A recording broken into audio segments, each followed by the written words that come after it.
कांग्रेस दलर सर्वमान्य नेता श्रीयुक्त राहुल गांधी मतमंतव्य नीट परीक्षा सीबीएसई परीक्षा विषय रे एवं अत्यंत निर्लज भावे आमे जहां नेकी गर्व करू ओडिशारू प्रतिनिधित्व करी केंद्र रे असीम क्षमताशाली हेइथिबा मान्यवर शिक्षा मंत्री श्रीयुक्त धर्मेंद्र प्रधान मंतव्य एई दुईटी आग वीडियो चलेबा आपण माने देखंतु तापरे आमर मतमंतव्य आमे रखु। 22 लाख स्टूडेंट्स ने काम किया, दिन रात काम किया, उनकी मेहनत बर्बाद हो। पूरा देश जानता है कि एग्जाम से 2 दिन पहले व्हाट्सएप पे नीट का पेपर बांटा जाए, डिस्ट्रीब्यूट किया। धर्मेंद्र प्रधान जी हिंदुस्तान के एजुकेशन मिनिस्टर कहते हैं कि मेरा कुछ लेना देना। कमेटी ने रिकमेंडेशन किया था, उसको उन्होंने डस्टबिन में फेंका, कहा कि ऑपोजिशन के लोग कमेटी में बैठे हैं, इसका कोई मतलब नहीं है, कोई जरूरत नहीं। सच्चाई है कि आपने हिंदुस्तान का जो कोर है, जो सेंटर है, उसको डैमेज। ये नेक्सस है, आरएसएस, बीजेपी और जो हमारी यूनिवर्सिटीज में इनके लोग बैठाए गए हैं, वाइस चांसलर्स बैठाए गए हैं,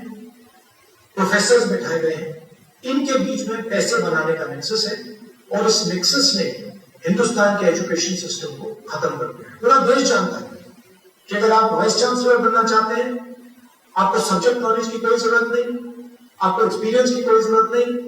अगर आप आरएसएस के हैं तो आप वाइस चांसलर बन सकते हैं, अगर आपकी विचारधारा आरएसएस की नहीं है, आप वाइस चांसलर नहीं बन सकते। यही है कारण कि इस देश में 80 बार पेपर लीक हुआ है और 2 करोड़ युवाओं का भविष्य बर्बाद हुआ है। प्रधानमंत्री को इमीडिएट ऑर्डर देना चाहिए कि धर्मेंद्र प्रधान जी को इस्तीफा दें, उनको सैक किया जाए और जो गिल्टी लोग हैं उनको पकड़ के जेल में डाला जाए। धर्मेंद्र प्रधान समय बहुबार प्रश्न लीक कर धर्मेंद्र प्रधान भ्रुक्षेप नहीं किंबा प्रधानमंत्री नरेंद्र मोदी चिंता नहीं। यहाँ प्रमाणित करुच्ची गत काली सुप्रीम कोर्ट जो भर्सना करिसंती ताहिरे धर्मेंद्र प्रधान को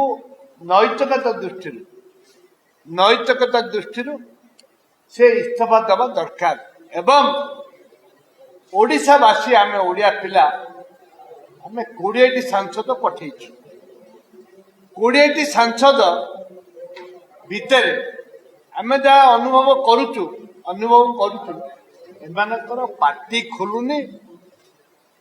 आज राज्य रे महिला सुरक्षित नुहंती एवं विभिन्न प्रसंग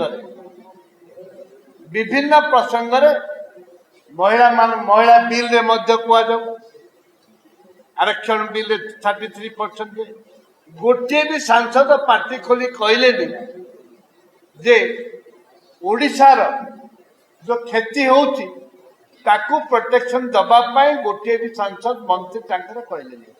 याठू निर्लज याठू लज्जाजनक कथा किसी ना।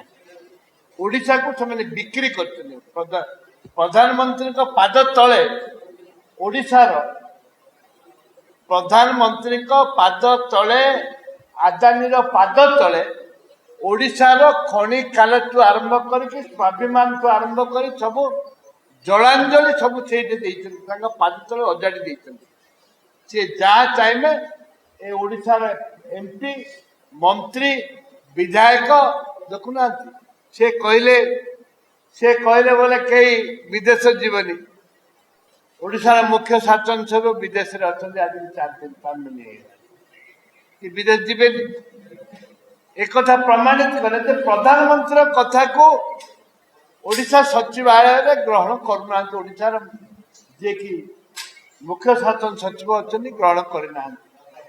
यहाँ लज्जाजनक कथा आप गोटे कह चाहे जातीय आमर एजेन्सी गठन होगा पूर्व निरंतर प्रश्न लीक घटुची मेरिट उपर प्रश्न उठुची अदालत ग्रहण कर सारी लज्जा लगे कथा मु विषय किसी कहूनी। ए सरकार रे जोटा आम प्रिय राहुल गांधी आम क्रांतिकारी नेता राहुल गांधी बारंबार प्रश्न उठाउछन्ती बारंबार एक कथा प्रश्न करुचंती ना प्रधानमंत्री उत्तर रखुचंती ନା ଶିକ୍ଷା ମନ୍ତ୍ରୀ ଉତ୍ତର ରଖୁଛନ୍ତି ତାକୁ ଗାଲୁଆମି କରୁଛନ୍ତି। ଗାଲୁଆମି ଯୋଉ ଗାଲୁଆମି ଥାଏ ସେ ଗାଲୁଆମି ଶିକ୍ଷା ମନ୍ତ୍ରୀ ତାକୁ ଗାଲୁଆମି କରୁଛନ୍ତି, ଯୋଉଟା କି ତାଙ୍କେ ଉତ୍ତର ରଖୁନାହାନ୍ତି। ଏଇଟା ଓଡ଼ିଶାବାସୀ ସବୁ ଜାଣି ସାରିଲେ, ସାରା ଭାରତର ସମସ୍ତେ ଜାଣି ସାରିଲେ। ଏ ସରକାର ନିର୍ଲଜ ସରକାର। ଏ ସରକାର ଛାତ୍ରୀମାନଙ୍କୁ ଯେମିତି ବିପଦରେ ପକାଇବ, ଯେମିତି ତାଙ୍କ ଜୀବନ ପ୍ରତି ତାଙ୍କ ଜୀବନ ଯୋଉ ଲାଇଫ ଲାଇନ ଅଛି, ଯୋଉ ତାଙ୍କର ଯୋଉ ଟ୍ୟାଲେଣ୍ଟ ଅଛି, ତାଙ୍କର ଯୋଉ ବ୍ୟବସ୍ଥା ରହିଛି, ତାକୁ ଧ୍ୱଂସ କରିଦେବା ପାଇଁ ଏ ସରକାର ଚିନ୍ତା କରୁଛି। ସେଥିପାଇଁ ମୁଁ ସମସ୍ତ ଛାତ୍ର ବନ୍ଧୁମାନଙ୍କୁ ଅନୁରୋଧ କରିବି, ଜାତି ଧର୍ମ ଦଳଗତ ନିର୍ବିଶେଷରେ ଛାତ୍ରଛାତ୍ରୀ ମାନେ ଆଗକୁ ଆସନ୍ତୁ ଏବଂ ସମସ୍ତେ ମିଳିତ ଭାବରେ ଯୋଉ ପ୍ରଶ୍ନ ଲିକ୍ କରାଯାଉଛି ଏବଂ ଯୋଉ ପରୀକ୍ଷା ଯୋଉ CBSE ର ପରୀକ୍ଷା ମୂଲ୍ୟାଙ୍କନ କରିବା ପାଇଁ ଗୋଟେ ବ୍ଲାକ୍ ଲିଷ୍ଟେଡ କମ୍ପାନୀ କି ଦେଇଛନ୍ତି, ତାକୁ କିପରି ଭାବରେ ବନ୍ଦ କରିବେ ଏବଂ ଆଜି 4 ଲକ୍ଷ ଛାତ୍ରଛାତ୍ରୀ ଯୋଉ ଆଜି ବିପଦ ବୋଲି ତାଙ୍କ ଲାଇଫ ବର୍ବାଦ ହେଇଯିବ ବୋଲିକି ଚିନ୍ତା କରିକି ଯୋଉ ଆଜି ରିକରେକ୍ସନ ପାଇଁ ଆପ୍ଲିକେସନ ଦେଇଛନ୍ତି, ତାଙ୍କୁ କିପରି ଭାବରେ ସୁବିଧା କରାଯାଇପାରିବ, ସେଇଥିପାଇଁ ସରକାର ସଚେତନ ହେବା ଦରକାର। ନହେଲେ ଭୀଷଣ ଆନ୍ଦୋଳନ ହବ। କଂଗ୍ରେସ ଦଳ ତରଫରୁ ରାଜରାସ୍ତାରେ ଭୀଷଣ ଆନ୍ଦୋଳନ ହବ। ସରକାର ଓଡ଼ିଶାର କୌଣସି ମନ୍ତ୍ରୀ କି ଶିକ୍ଷା ମନ୍ତ୍ରୀଠୁ ଆରମ୍ଭ କରି ଯେତେ ମନ୍ତ୍ରୀ ମଣ୍ଡଳ ଅଛନ୍ତି, ମୁଖ୍ୟମନ୍ତ୍ରୀ ଅଛନ୍ତି, ଯୋଉଠିକି ଯିବେ ଓଡ଼ିଶା ଆମେ ତାକୁ ଘେରାଉ କରିବୁ। କଂଗ୍ରେସ ଦଳ ତରଫରୁ ଆମେ ଘେରାଉ କରିବୁ। ଏ ପରିପ୍ରେକ୍ଷୀରେ ମୁଁ ଆପଣମାନଙ୍କୁ କହିବାକୁ ଚାହେଁ ଯେ ଏ ରାଜ୍ୟର ଜଣେ ଭଦ୍ରଲୋକ ପାର୍ଲାମେଣ୍ଟ କନଷ୍ଟିଚ୍ୟୁଏନ୍ସିରେ ଜିତିକି ଯାଇକି ଶିକ୍ଷା ମନ୍ତ୍ରୀ ହେଇଛନ୍ତି, ତାଙ୍କର କୌଣସି ନୈତିକତା ନାହିଁ ଏଇଠି ଆଉ ମନ୍ତ୍ରୀ ପଦରେ ରହିବା ପାଇଁ।